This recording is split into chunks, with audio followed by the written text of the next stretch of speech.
Hi guys, welcome back to Elephants in the Room. Hey, I am a little sniffly right now. I think it's because it's finally feeling like fall, which is exciting. I will say it's not a bad thing. But yeah, I'm a little sniffly. I'm wearing my comfy clothes. Yeah, I'm just here. This is just me. Welcome back to this podcast. I think this is like the 4th or 5th week of being once a week again, which is awesome. But yeah, I think I am still trying to figure out exactly how and what I want this podcast to be about, as you guys know.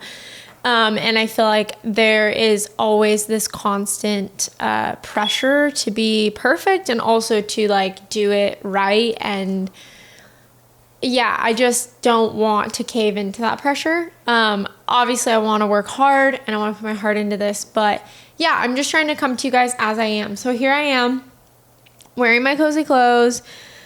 Didn't really get ready. Just here. I'm just here.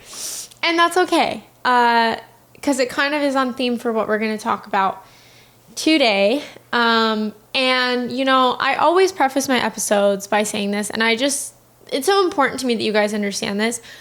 I am not an expert. I am not anyone that is any better or more knowledgeable than anyone else in this world. I am simply a girl who I feel like has been through very unique circumstances and was set free by vulnerability and just by being honest. So my goal is to just, like I said, shed light on the darkness and talk about the things we don't talk about and just be honest and real about them. And I feel like part of that is not trying to be so polished in my delivery, which I tend to do because I tend to try to be a perfectionist and I just don't want to do that.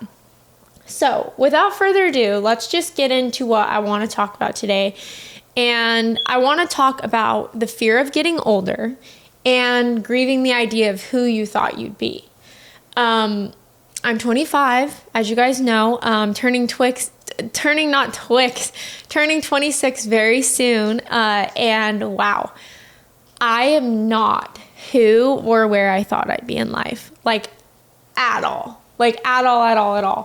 And that's not necessarily a bad thing, I don't believe, but it definitely is interesting. And so I think I've really struggled the last, specifically like year, 2-ish years, with like the fear of getting older. Like I feel like when I turned 24, it really hit me. Like I really was like, oh dang, like I'm getting old. And like I don't like the feeling of that. I don't like feeling like I'm getting old. And I think there's a variety of reasons of why I feel that way and why I felt that way. But I just feel like this is something that a lot of us go through. And I think it's just kind of weird to talk about because it's kind of like you're still trying to understand it yourself. And so like when I hit 24, I was like, oh dang, like I'm in my mid-20s. So technically your mid-20s is 24 to 26. And I was like, holy crap, I'm like halfway through my 20s, which means I'm going to be 30 soon. And it's not like there's anything wrong with being in your mid-20s or in your 30s or in your 40s. Like there's nothing wrong with that.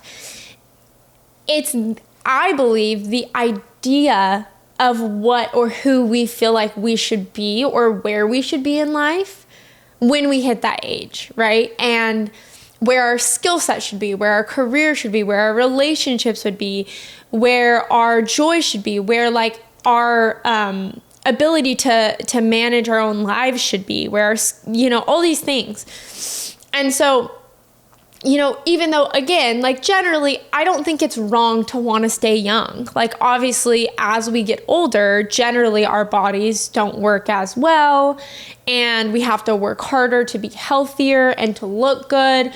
Like naturally, we do age. And again, it's not that any of those things are bad, but I don't want to be like, oh guys, aging is awesome and like just embrace it and da da da da. It's like, yeah, I get that no one really likes the idea of getting older. Like, of course, that's normal.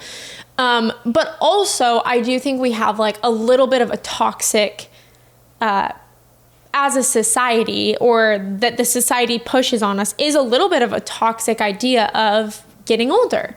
I think it's kind of hated. I think that nowadays we do everything to like stay young, like physically, emotionally, mentally. Like people want to be in a state of constant youth.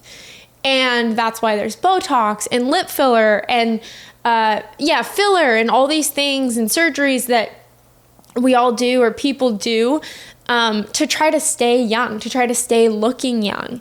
And it's really interesting because even though I'm not necessarily against any of those things, I do think that like the pressure that we feel to look a certain way or act a certain way or stay young is toxic, because it's against just the natural like grain of life. Like naturally we do just age. Like that's supposed to happen. And in a lot of ways, aging is really beautiful. So that kind of talks about the like look side of things. But even more than that, I think part of my fear of getting older is, like I said, that life gets, well, I'll say this, and I said this on one of my last episodes, but as you get older, your age gets more serious, but you feel like more of a kid. And I want to talk about this. It's so interesting because I think it all stems from when we were young, we had an idea for what our life was going to look like. And this was based off of the religious background we grew up in, our parents, what we were surrounded by, our interests, our disinterest, the things that we loved, the things that we didn't love. Like, I think, by a certain age, by maybe, being a teenager or being 18, generally, I think most people have like a moral idea of what they believe in, and also just like a desire and or idea of what they want to do in their life and like what matters to them, their core values. And so because we have that, we then go into adulthood and we expect life to go that way. And if I've learned anything, I mean, it's that things literally never go as planned, like ever, ever, ever. But I think that when we were young, or when I was young, I used to look at older people and I felt like they just had it all figured out. I was like, they have it all figured out and they're old and they're mature and they should have it figured out because they're old. You know what I mean? Like there's kind of this expectation that we have on adults to like have it together because they are adults. And so that's kind of just the way I saw things. And now, like, the older I get, it's interesting because I feel like the more behind I feel and the less put together that I feel. Like, when I was 18, I felt so much more put together than I do now. And I know that sounds so interesting. And, like, in my new perspective, I don't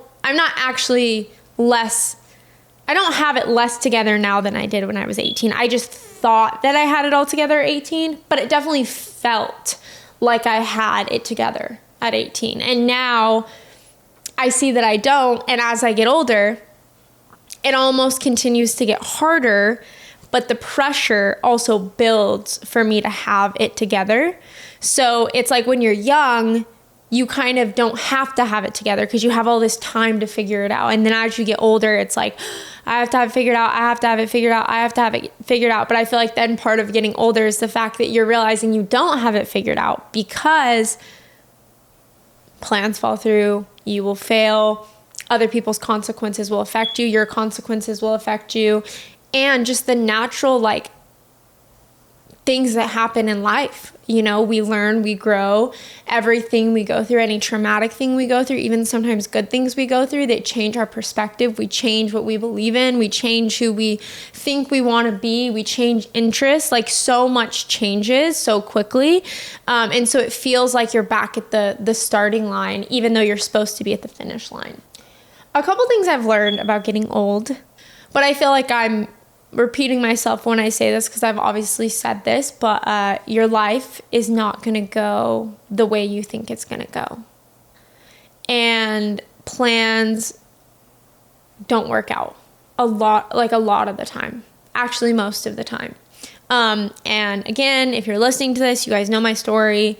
If you haven't listened to this, a very short version of my story is I grew up with drug addict parents, grew up LDS/Mormon, and got married at 18, and then got divorced very shortly after, left the church, and now I am 25 and I am dating an artist, a touring artist, and we live together and we're not married. And I have this podcast, and this is what I do for like my career/job/passion. And let me just tell you, none of those things were in my plans, like absolutely none of them. And it's crazy because when I was young, and I think generally when we are young, kind of like I said before, we have an idea of what we think our life is going to look like because we have standards for ourselves, right? And so like when I was young, I would say, I'm going to get married when I'm 21, and then I'm going to have kids when I'm 23, 24, and then I'm going to have 3 to 4 kids, and then I'm going to do this, and then I'm going to do that. And I had all these plans. And literally none of them, none of them worked out. Matter of fact, even what I wanted to do with my life, like growing up, I wanted to be a psychiatrist, and then I wanted to be a marriage counselor, and then I wanted to have an online boutique, and none of those things happened. And matter of fact, I did have an online boutique, and I ended up deciding that it wasn't what I wanted to do, but I didn't know that until I tried it. So I failed at it. I gave up on it, but it's because I ended up deciding that it wasn't something that I wanted to do, but I didn't know that until I did it. And obviously I got married at 18, divorced at 21, and now I'm 25. I'm divorced, dating, and I don't have any kids. And I want to be a mother, and I've always wanted to be a mother, but like none of the plans that I've set for myself in the big picture have worked out. And not only that, but a lot of the plans that I've set for myself short term also haven't worked out.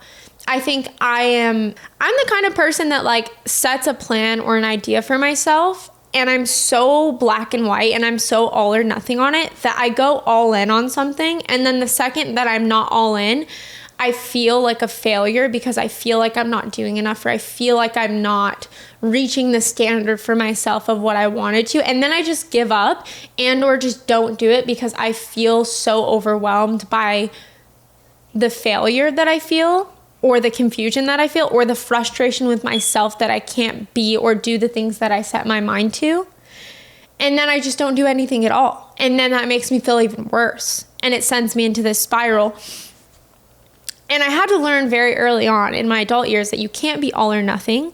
Things are very gray a lot of the times. And truly like making progress towards a goal or a desire or the type of person you want to be isn't going to be flawless. Like it's going to be up and it's going to be down. And there's going to be moments where you feel like you're making no progress. And there's going to be moments where you're actually doing the opposite of what you set your mind to and you're failing. And there's also going to be moments when you are doing it and you are progressing. And it's really crazy because I feel like you don't realize, but all of it's actually working together to get you to where you want to be.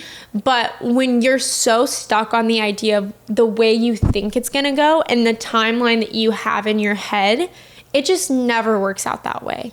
Like ever, ever, ever. Like there's so many things in my life, even currently, that I've looked at and been like, okay, by this time, I'm going to have this sorted out. And by this time, I'm going to have this much success or this much stability, or I'm going to, work out and look like this or have this body fat percentage, or I'm going to eat this healthy and I'm going to do this and this and this and cut, all these certain things in food, and I'm going to have a clean diet and I'm going to set this up this way and I'm going to whatever. Like there's so many things that I have planned that have failed. And I want to preface by saying, like, I don't think there's anything wrong with making plans And I definitely don't think there's anything wrong with holding yourself accountable and getting back up even when you fall down. But that's the point, is that you have to allow yourself to fall down, and you have to allow yourself to get back up. And if you're so stuck in shame and guilt and feeling worthless because you didn't do what you set your mind to, you won't ever get up. Like, you have to show yourself the same love that you do when you're down in the dumps versus when you're high in the clouds, when things are going good for you and when you're doing good for yourself, and when things are going bad for you and when you're doing bad for yourself. You have to give yourself the same love, or you're never going to be able to find that balance. And I really do feel like the more that I progress in my life, the more I learn how important balance is in every area of your life. Okay, so I do want to talk a little bit about grief, because part of what I wanted to really touch on this episode is grieving who you thought you'd be or where you thought you'd be. Because like I said, as kids, we have such a joyful and optimistic expectation for life and how our life is going to go. And I think that's really sweet, and I think it's really special. And I think as kids, we are really pure, and we just see the world with such a beautiful lens. And then when you become an adult, you see that it's just not that perfect. And there are a lot of hard things about life, and a lot of hard things about being an adult. There's loss, grief, breakups, divorce, financial failures, career losses, getting fired, going through mental health issues. There's so many things that we go through as adults that we don't plan on, that we don't expect, natural disasters. Like, there's just so many things. But when you're an adult, you are responsible for taking care of yourself. And when you're a kid, you have support, you have health. When you're a kid, you have support, you have help. You don't have the weight of the world on your shoulders of taking care of yourself and having to rely on yourself even when you're not okay. You have caregivers or parents that are there to support you. And when you're an adult, you don't have that. But I think that really pure, optimistic perspective of life is really beautiful that we have as children. And I think it's sad that we kind of get to become adults and we're like, oh, dang, like, that's actually not how life goes. Like, dang it. But I think that as much as that perspective is really beautiful and amazing, I also think that we do have to change our perspectives when we become adults. Not to, oh, the world sucks and life is so hard and adulthood is the worst, but that it's all like the sum of good and bad and struggle and, joy. Like I always say this, but like, you wouldn't know true joy if you didn't know true sadness. It's like the times that I've been the saddest in my life, or have gone through seasons of depression or anxiety, like, they make me appreciate the moments of joy and peace that I have so much more. And I truly don't feel like I would enjoy or appreciate the joy and the peace that I have without having gone through those things, because I know what it feels like to be on the other end.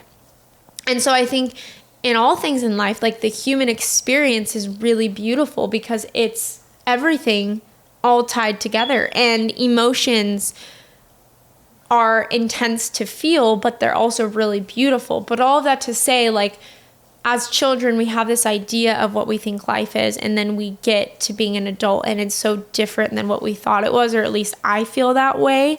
And the plans that you had for yourself may have just not worked out. And I think really often it's easy to blame yourself and or hate yourself because you had this idea in your mind and it's like you let yourself down. But if you feel like your life isn't where you thought it was going to be, or you feel like you're not where you want to be, even just not in a career standpoint, a relation standpoint, a success standpoint, just in your own well-being and also your character development, if you feel like you lie more than you want to, that you cry more than you want to, that you're not as honest of a person that you want to be. But yeah, like, if you feel like you're not exactly where you thought you'd be, like, I think there's a lot of things I wish I was better at. Like, I wish I was more disciplined. I wish I was more organized. I wish that I was more patient. The ideas that we have of who we want to be and where we want to be, we oftentimes don't reach those, or at least when we thought we'd reach them, or we reach them in a different way. So I feel like there is a grieving period that we have to go through when we become adults, and I feel like it's kind of this constant state of grieving, and it can be really disappointing and confusing and hard. So the 5 stages of grief I want to talk about. Denial is the first one. I think I felt that very heavily, especially when I first kind of hit my rock bottom in life, and I became the person that I used to judge, and I got a divorce and I left the church. You know, when I was young, I used to look at people who were divorced or who left the church, and I was like, I could never do that. You know, no judgment to them, but couldn't be me. And secretly, I was judging them because I thought that, not that I was better than them, but I thought that I would never stoop to that level, you know? And then I did, and I was like, oh crap, like, you really can't look into someone else's situation in life and really know what it's like, or really judge them until you've truly lived in or experienced a close version of that situation, I feel. So the first stage is denial. Like when I got divorced and when I left the church, like I didn't want to. And it took me a really long time to get to that point because I was in a place of denial. I was embarrassed, I was ashamed, and I didn't want to be that person. I literally wanted to deny that it was my life. And then even when it was, I wanted to hide. Like I was living in a place of denial. And then anger. And I think the anger can be geared at you or your circumstances when you don't reach the version of yourself that you thought you'd be, and you start grieving that. And I felt anger towards myself and towards others. The next one is bargaining. And I definitely did this, I think, to maintain the standard that I'd set for myself and where I thought I'd be in life and who I thought I'd be and what I stood for. I bargained and was like, well, what if I just do this? What if I just stay in this marriage, even though it's toxic? What if I just stay in the church, even though I don't believe that it's true? And so you kind of bargain. You go back and forth trying to reason with how you could maybe still make it work. And then there's a depression period, which I definitely went through after I got divorced and left the church. And then after that comes acceptance. And the crazy thing about grieving is that you can kind of actually bounce around all of the 5 stages of grieving. I remember my old therapist used to tell me that.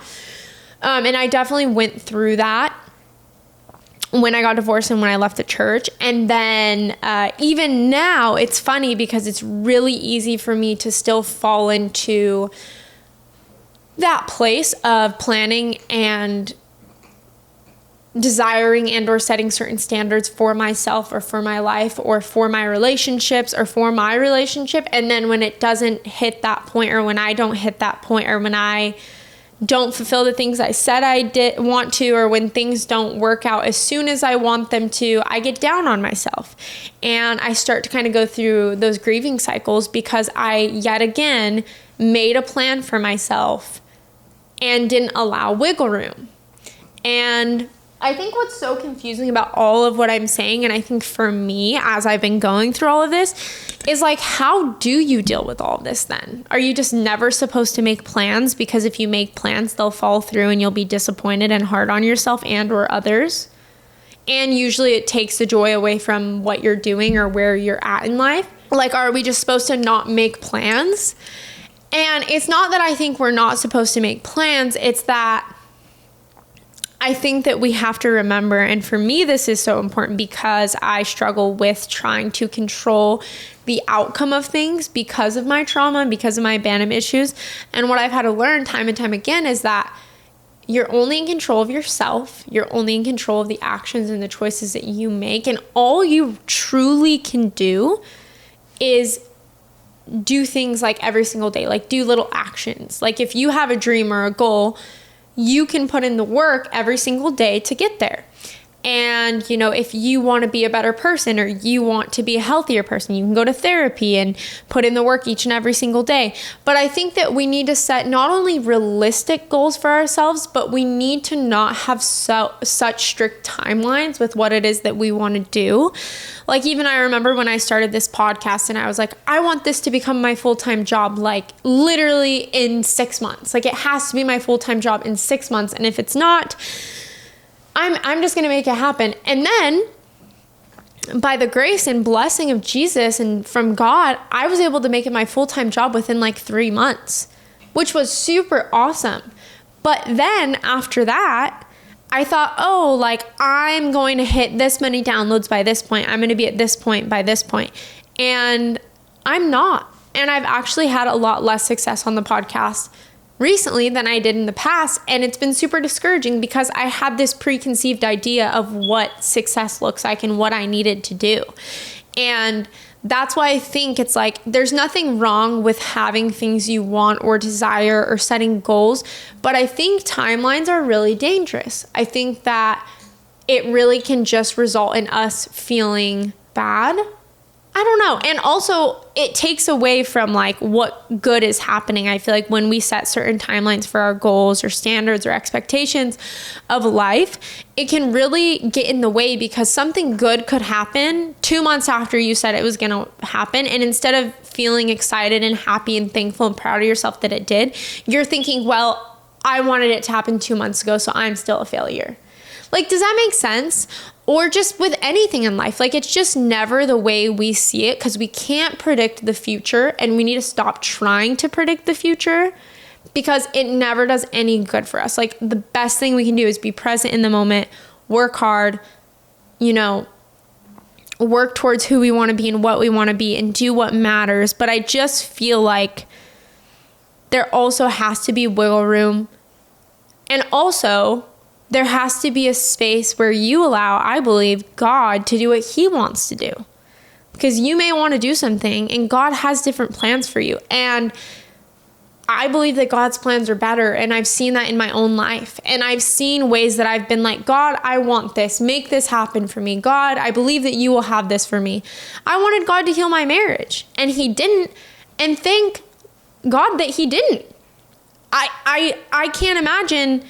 Like, I'm so happy that I'm in the position that I'm in now and that I've met David and he's like my everything and I love him. And I'm like, I can't believe I was praying for something to happen and God had something better.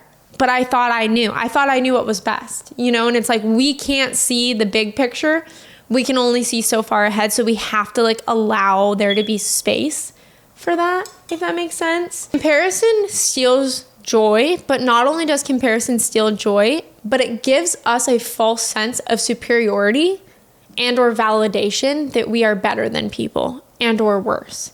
Like there's no good thing about comparison, I feel, because in every way, in your relationships, in your business, in the way you look, in so many different things, we can not truly compare because every single thing in our lives is different. Like there's nothing that is the exact same. You can't look at someone, even who's in a similar situation to you, and be like, oh, well, they did this or they have this and I don't, so that means this is bad.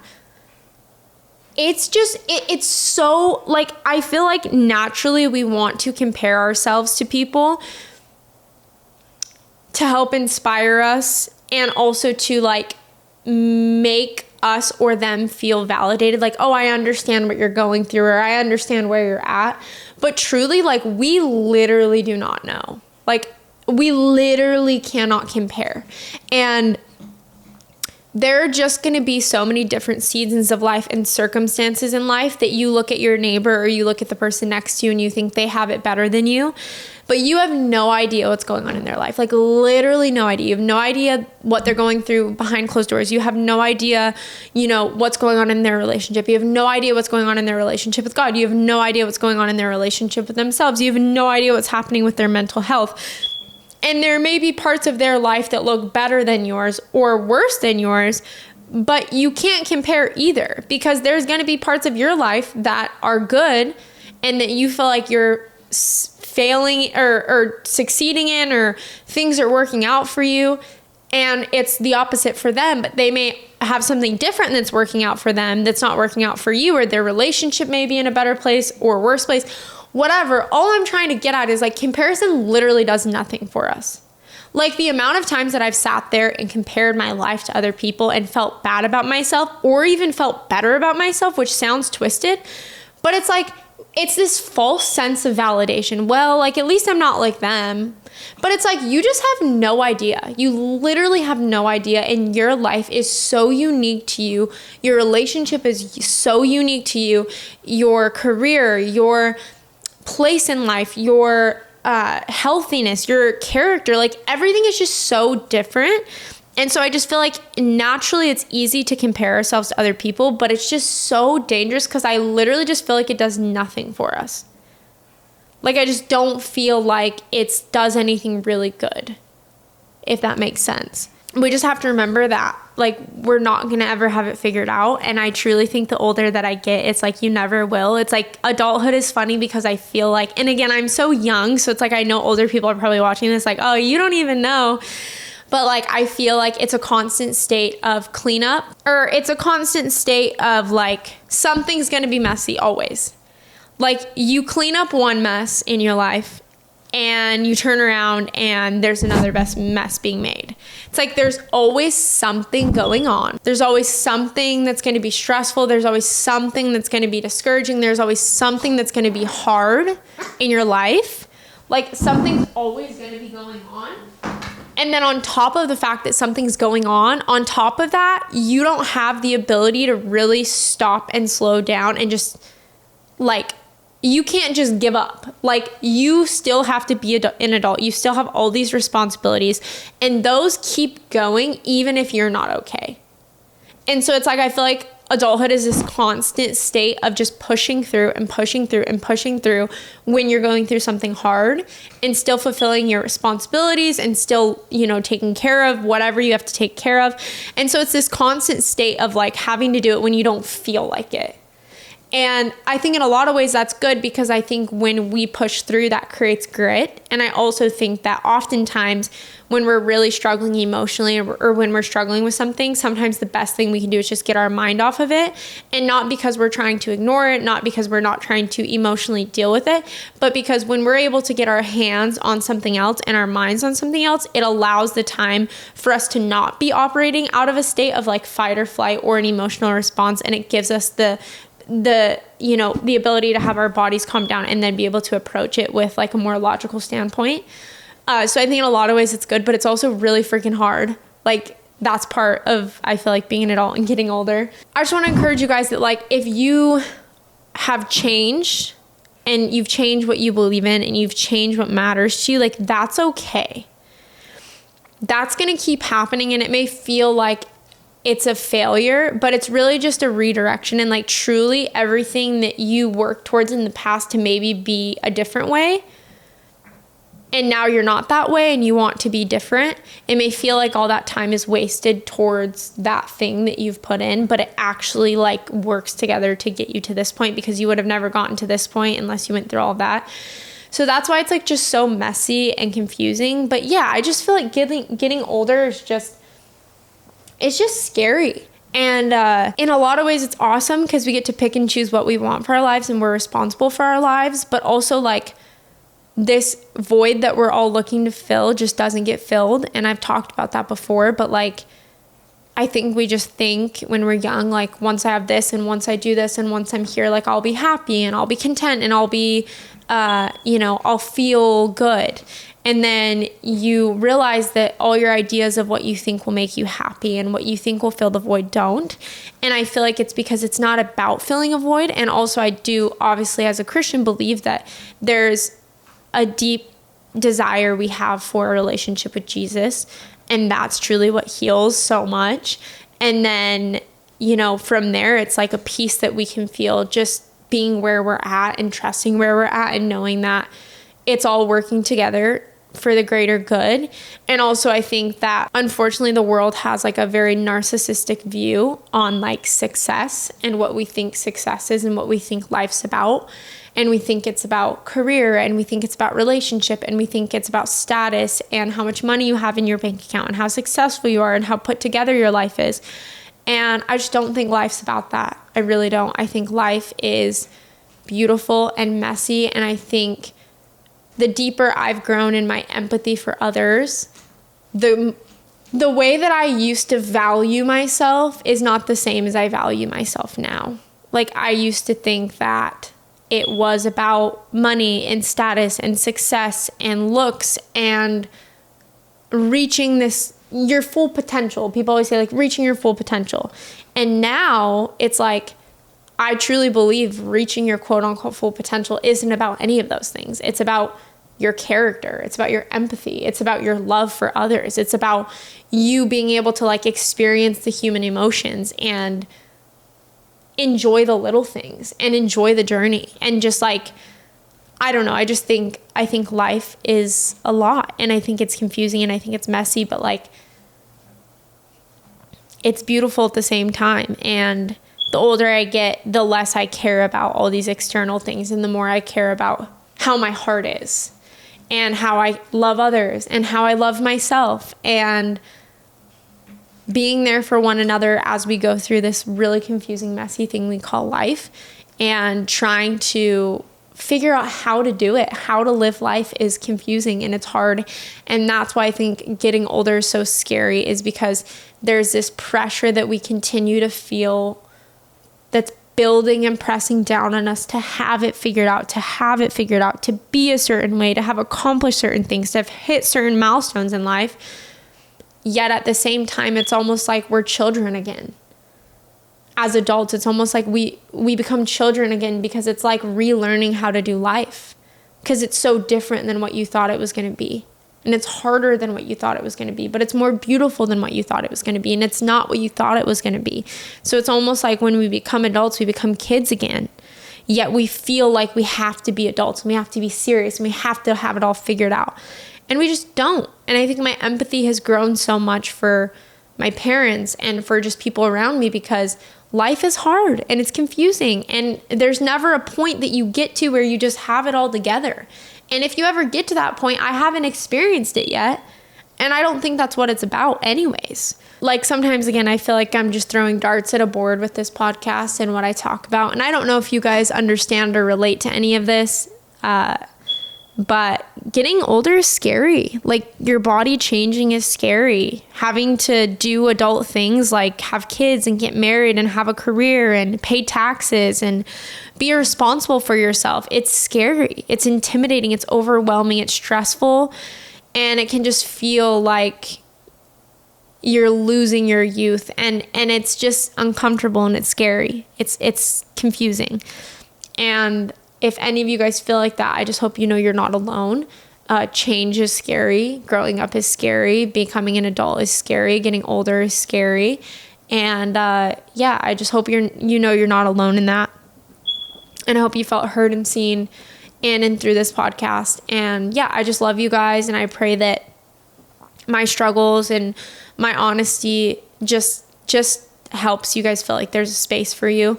And so I love you guys. Please, if you want to share more with me, DM me, comment, email me, whatever, leave a review, writing down something that you feel like, please share with me how you're feeling. Go share it with a friend. The truth is, I think really the best thing we can do to feel heard and loved and seen is to just share. I think sharing is so therapeutic. Just sharing what you're struggling with, and telling others. And I love you guys. And if you guys want to support this podcast, you can leave a review, leave a rating. I'll close this episode out by saying, what elephants are in your room? My name is Nicole, and I'll talk to you guys next week.